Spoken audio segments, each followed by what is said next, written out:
자, 우리 이어서 한번 볼게요. 자, 260페이지 한번 봅시다. 자, 이제 우리가 살짝 관심 있는 게 경제학에서는 이렇게 칠판에 그림을 그릴 때 2차원 평면의 그림을 그려야 되는 거니까 관심 있는 두 주인공을 이렇게 두 명밖에 쓸 수가 없어요. 만약에 세 명이다 그럼 3차원에 그려야 되는데 그것도 이제 그림을 잘 그리기가 쉽진 않아요. 자, 우리는 이런 그림을 그려서 첫 번째 한 명의 주인공을 이렇게 Y라고 많이 써요.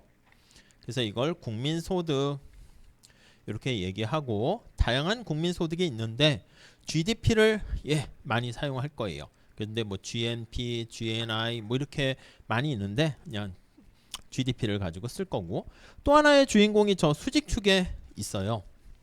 그래서 이거는 P라고 쓸 거야. P. 근데 이제 단순한 어떤 사과 시장 하나만 놓고 보는 게 아니라 첫날 말씀드린 것처럼 수요 공급이다라고 했을 때 이 모든 거를 다 합칩니다. 그래서 애그리게이트 했다라고 해서 수요 공급도 총수요, 총공급 이렇게 얘기할 거고요. 한 국가 전체적으로 생산된 걸 다 서메이션 한 거야. 이것도 개별 상품 시장에서 있는 이런 물가들을요. 요거 다 가격들을요 다 합쳐서 이렇게 물가라고 이름을 붙이고요. 물가 수준을 나타내는 것도 이렇게 물가 지수 해가지고 좀 숫자로 표시를 하려고 해요. 자, 그래서 우리가 지금 살펴볼 건 요거는 지금 봤고 이제 어느 정도 그 다음 저기 수직축에 있는 주인공 변수를 볼 거예요. 물가 지수. 자, 그래서 거기 보시면 첫 번째 줄에 물가는 시장에서 거래되는 모든 재화나 서비스의 가격을 약간 가중평균한 거예요. 근데 앞에서 본 것처럼 물가가 이전에 비해서 얼마나 상승했니 요걸 보면 되는데 단순히 이렇게만 볼 수 없어. 뒤에다가 Q를 곱해 줘야죠. 그래서 Q를 곱해 줄 때 Q1을 이렇게 곱해 줄 수가 있고요. 아니 근데 여러분 우리의 관심사가 분모 분자에 P가 얼마나 변화했니 볼 건데 자, 기준 연도에 해당하는 Q0를 이렇게 곱해 줄 수도 있을 거예요. 그래서 우리가 지금뿐만 아니라 미시도 그렇고 앞으로 많이 얘기할 건데 아니 변화 전과 변화 후가 있을 거란 말이야. 그래서 우리가 이렇게 보시면 시간이 흘러가요. 뭐 시간이 흐르는 건 아닐 수도 있겠지만 이렇게 흘러가는데 얘가 변화 전이야 비포가 되겠고 애프터 이렇게 됩니다. 여러분도 마찬가지야. 이 수업을 듣기 전과 들은 후 이게 달라질 거 아니야. 그랬을 때 어떤 상태를 평가할 때 요때 기준으로 과거 시점의 기준으로 봐서 내가 얼마나 행복해졌니 이렇게 평가할 수도 있고요. 아니면 시간이 흘러간 지금 시점에서 요걸 기준 시점이 지금 시점이야. 새로운 상황을 시점으로 해서 아이고 그때 내가 말이야 잘 몰랐는데 지금 알고 있는 걸 그때도 알았더라면 하면서 이렇게 생각할 수가 있을 거예요. 그러니까 언제나 앞으로 많이 얘기할 건데 시점 변화 전과 변화 후가 있으면 두 시점으로 해서 표현할 수 있어요. 이것도 마찬가지야. 아니 P0, P1 이게 얼마나 변했니 라고 할 때 과거의 기준 연도의 수량을 곱해서 표현할 수 있고 그럼 이게 차이가 발생하면 P 때문에 차이가 발생한 거지. 비교 연도에 Q1을 분모 분자에 곱해서 계산할 수가 있어요. 그래서 이름을 이렇게 과거 연도에 기준 연도의 걸 가지고 물가가 얼마나 올라갔냐 해서 이거를 저기 물가 지수라고 표현하는데 과거 라스트의 느낌이야. 라스파이레스라고 하는데 이거 사람 이름이긴 해요. 근데 라스트 생각하시면 좀 되겠지. 과거에 Q를 집어넣어서 물가를 나타낸 물가 지수 이렇게 보시면 되겠고 파세 지수인데 파세는 프레젠트 생각하세요. 그래서 이렇게 나타낸 거 파세 물가 지수 이렇게 두 가지 기준이 있을 거예요. 근데 우리가 앞에서 봤었던 거 생각을 해 보시면 요게 명목 GDP고 얘가 실질 GDP입니다. 실질 GDP 이렇게 돼서 명목 GDP를 실질 GDP로 이렇게 나타내게 되는 것을 그걸 바로 GDP 디플레이터 했는데 그게 바로 파세 지수예요. 그래서 GDP 디플레이터 이렇게 되는 거 알 수가 있습니다. 오케이. 자, 그래서 우리 살짝 넘어가시면 물가지수를 측정하는 방법 보시면 라스파이레스 물가지수가 있고 파세 물가지수가 있는데 GDP 디플레이터는 파세 물가지수다. 이렇게 보시면 되겠고요. 자, 라스파이레스 물가지수 거기 첫 번째 줄에 보시면 기준연도야. 기준연도 하첨자가 제로가 있으니까 기준연도의 거래량을 가중치로 해서 물가가 얼마나 변했니 이렇게 나타내는 게 라스파이레스 물가지수 이렇게 됩니다. 비교년도에 Q1을 기준으로 해서 물가가 얼마나 변했니 하는 게 파세 지수가 되고요. 이게 고정된 상품 묶음, 과거의 상품 묶음이에요.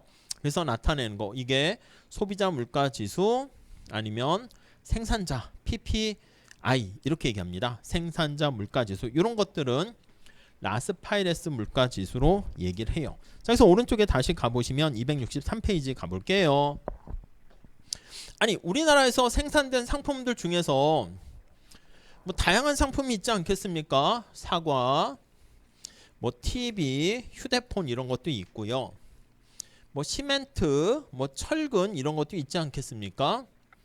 철근, 철사 이런 것도 있을 거야. 여러분들이 막 엄마 아빠 가끔 저녁에 막 철근 시멘트도 사오고 막 그래요? 잘 안 하지 그거는. 그래서 소비자들이 많이 쓰는 상품 묶음들이 있겠지. 그래서 요거를 정해요. 대략 한 500가지 정도 되는데 그런 품목들을 정해서 요걸 이제 가중치를 둬가지고 소비자한테 좀 더 밀접한 걸 다르게 가중치 둬서 이렇게 컨슈머야 소비자들이 자주 사용하는 품목들을 정해서 요 가중평균에서 서메이션 하게 되는 거 컨슈머 프라이스 인덱스 해서 소비자 물가지수 이렇게 얘기하고요. 소비자와 밀접한 그리고 이제 우리 개개인들의 소비자보다는 이제 기업 간에 이렇게 되는 경우가 굉장히 종류도 더 많거든요.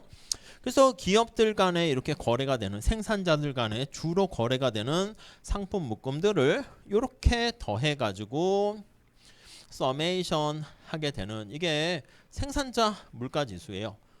프로듀서라고 보시면 되겠어요. 그래서 생산자 물가지수 이렇게 얘기합니다. 오케이? 뭐 끝이죠. 자, 여기서 거기 한번 볼게요. 263페이지. 소비자 물가지수는 도시가계 소비자들 그러니까 약간 기준을 정해야 돼. 아니 소비자 하면 농촌 도시 다 다양할 거 아니야.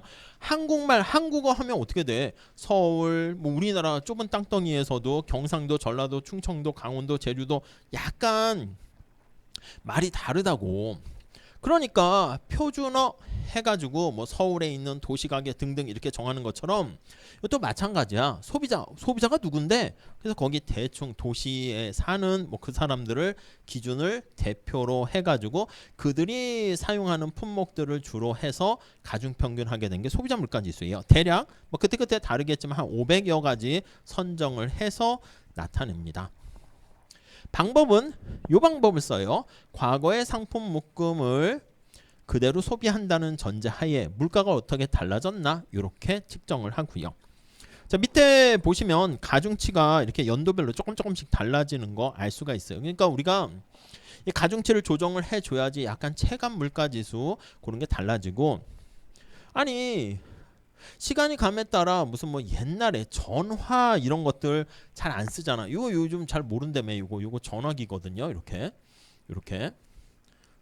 잘 그렸네. 아무튼 여기 전화기도 이렇게 뭐 있어요. 구멍 이렇게 돌려서 예전에는 다이아를 이렇게 돌려서 막 했단 말이야. 근데 이런 거 잘 안 쓰지. 왜 이게 전화기가 이렇게 생겼지? 그것도 잘 모르더라고요. 그리고 스마트폰 이런 거 많이 쓰잖아. 그러니까 이제 품목이 새로 이제 바뀌면서 가중치도 달라지게 된다고. 그래서 거기 보시면 다른 가중치를 집어넣으면서 그렇게 사용을 하게 되는데 그게 이제 소비자 물가 지수가 되겠고요. 다음 페이지 가 보시면 자, 생산자 물가지수는 아니 국내 생산자들 간의 거래가 되는 품목들입니다. 조금 더 품목이 많아. 그래서 그런 것들을 이렇게 다 집계해 가지고 나타내서 측정하는 게 생산자 물가지수 이렇게 됩니다. 자, 뭐 그런 것들 거기 나와 있으니까 뭐 한국은행이나 통계청에서 계산을 하고요. 근데 여러분 GDP 디플레이터다라고 하면 이 GDP에는 모든 게 다 들어가는 거 아니겠습니까? 이게 가장 광범위하지. 이걸 다 포함시켜서. 그러니까 이걸 바로 한다는 게 아니라 사후적으로 하는 거야. 명목 GDP랑 실질 GDP, 네, 그거 간에 그걸 이용해서 계산을 하는 거죠. 사후적으로. 그래서 거기 보시면 GDP 디플레이터는요. 국민소득을 추계했을 때 명목 GDP가 당해 연도의 GDP가 나온다고. 그럼 기준 연도의 물가 이런 걸 이용해서 실질 GDP를 계산해서 그걸 나눠주게 되면 그게 바로 물가가 변화했구나. 파세 지수 알 수가 있어요. 그래서 밑에 우리나라 GDP 디플레이터가 거기 2010년부터 22년까지 거기 있잖아. 명목 GDP, 실질 GDP 그 관계를 통해 가지고 GDP 디플레이터를 나타냅니다. 우리 앞에서 본 것처럼 2015년도 보면 아니 기준 연도는 명목과 실질이 똑같다는 거 앞에서 봤죠. 거기 보니까 GDP 디플레이터가 100 나와 있는 거 찾았습니까? 몇 년도야? 2015년도 그거를 기준으로 한 겁니다. 그래서 거기 보니까 보통 명목이 실질보다 인플레가 발생해서 커지는 거니까 기준 연도 2015년도보다 그 이후에는 명목이 커질 거고요. 이쪽에 그림을 그린 것처럼 2015년도 이전에는 당연히 명목보다 실질이 더 커지니까 거기 나와 있는 GDP 디플레이터가 100보다 작게 되는 거 알 수가 있겠습니다. 뭐 그 정도 보시면 될 것 같습니다. 자, 그 다음에 거기 265페이지 가보시면 한국은행에서 발간된 자료를 보니까 광복 이후 생필품의 가격 변동이 나와 있어요. 1945년, 75년 뭐 이렇게 나와 있는데 뭐가 보여요? 자장면 어때요? 자장면 보니까 75년 여러분들은 그때 없었겠죠. 아무튼 141원이야. 그때 100원 주세요. 150원 주면 짜장면 한 그릇 먹게 되는데 2005년만 해도 3,200 지금 뭐 거의 만원 가까이 가게 되는 거 알 수가 있네요.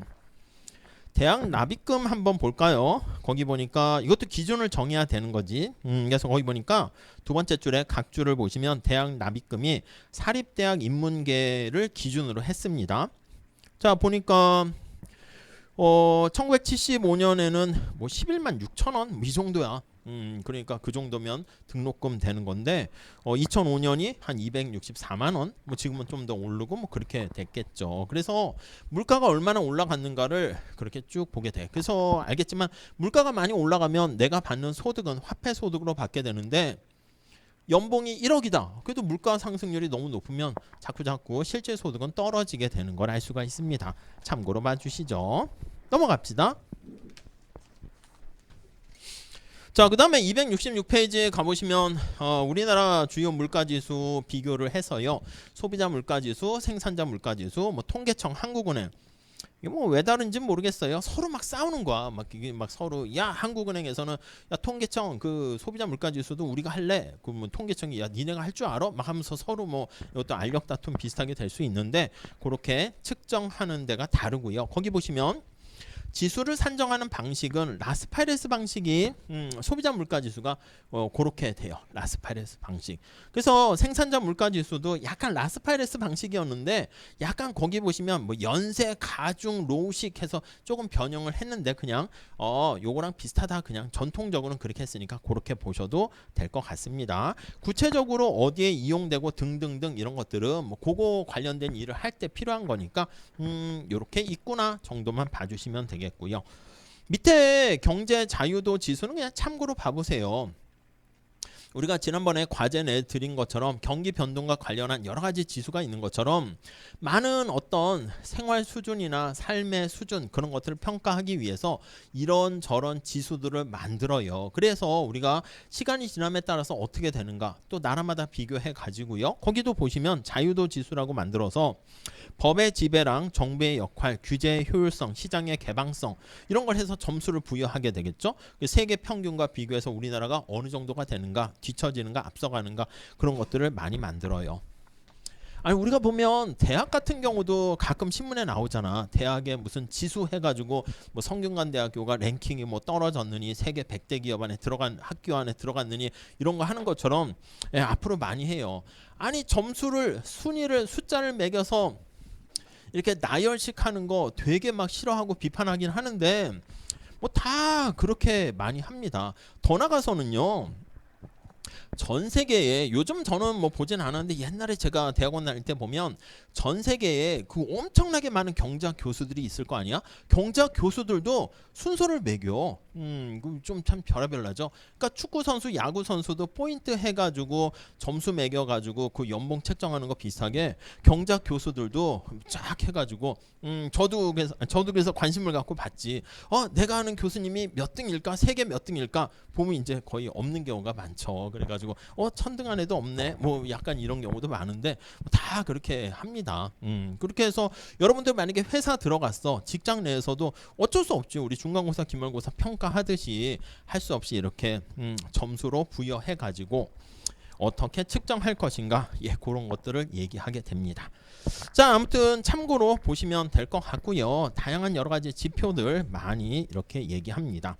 다음 267페이지는요. 거시경제학의 철학과 정책 나와 있는데 요거는 뭐 다음 시간에 하도록 합시다. 그래서 요거는 경제학에 관련된 얘기인데 이렇게 합시다. 아까 말씀드린 것처럼 다음 주는 온라인으로 수업을 할까 해요. 그래서 온라인 괜찮으세요? 온라인이 뭐냐 하면은 그냥 영상 틀어놓고 보면 되는 거지. 근데 지금 이렇게 하는 거는 그냥 복습용으로 해가지고 뭐 출석 체크에 안 들어가는데 온라인은 제가 찍어가지고 올리도록 할 거고요. 출석 체크 겸 해가지고 마감 기간이 있는 걸로 할게요. 근데 안타깝게도 그 다음 주도 10월 3일입니다. 요때도 온라인으로 할 수밖에 없어요. 빨간 날이어서. 옛날에는 이제 빨간 날이면은 우리가 공휴일이다라고 하면은 따로 보강이나 이런 걸 하지 않았는데 코로나 이후에는 보강을 하거나 막 오프라인으로 해서 하는 걸로 많이 바뀌었어요. 그래서 저도 강의 같은 거 할 때 무슨 요일로 할까라고 하면은 이번 학기는 빨간 날이 어디가 많지? 해가지고 그날로 많이 선정했는데 다 필요 없어졌어. 그래서 연속 2주 온라인으로 할 건데 중간고사 기간은 언제입니까? 문의를 하시는 분이 있는데 기말고사 기간은 우리가 정해진 그 마지막 주에 목요일 날 하는 거면 될 것 같고 중간고사는 우리가 정하면 돼요. 근데 뭐 이렇게 원하시는 날짜 있으세요? 있으시면은 다음에 그렇게 정할게요. 근데 만약에 특별히 원하시는 날짜가 없다라고 하면 그 20일 날인가 20 며칠 날 그 주에 해당하는 데 있잖아. 10월 셋째 주 그거를 중간고사 기간으로 생각하시면 돼요. 그래서 대략 온라인 수업하고 한 2주인가 수업을 하고 그 다음 주인가 그렇게 되는 것 같으니까 뭐 그렇게 잠정적으로 알고 계시면 되겠습니다. 질문사항 있으세요? 그리고 요 케인즈와 고전학판 관련해서 예전에 거시경제학에서는요. 제가 볼만한 영상 같은 거 있는 거를요 거기다 업로드를 해 드릴 테니까 그걸 한번 봐보세요. 근데 그런 영상 같은 것도 몰래 제가 힘들게 구입을 했었는데 유튜브에 다 올라가 있대요. 그래가지고 그거를 링크 시켜서 올려놓을 테니까 그것 좀 보시게 되면 거시경제학의 여러 가지 뭐 사상이나 흐름 등등 그런 것들을 보시는데 도움이 될 거예요. 그래서 아무튼 그거까지 같이 올려드리도록 하겠습니다. 자 오늘 여기까지 하고요. 다음 시간에 사이버상에서 만나도록 할게요. 수고하셨습니다.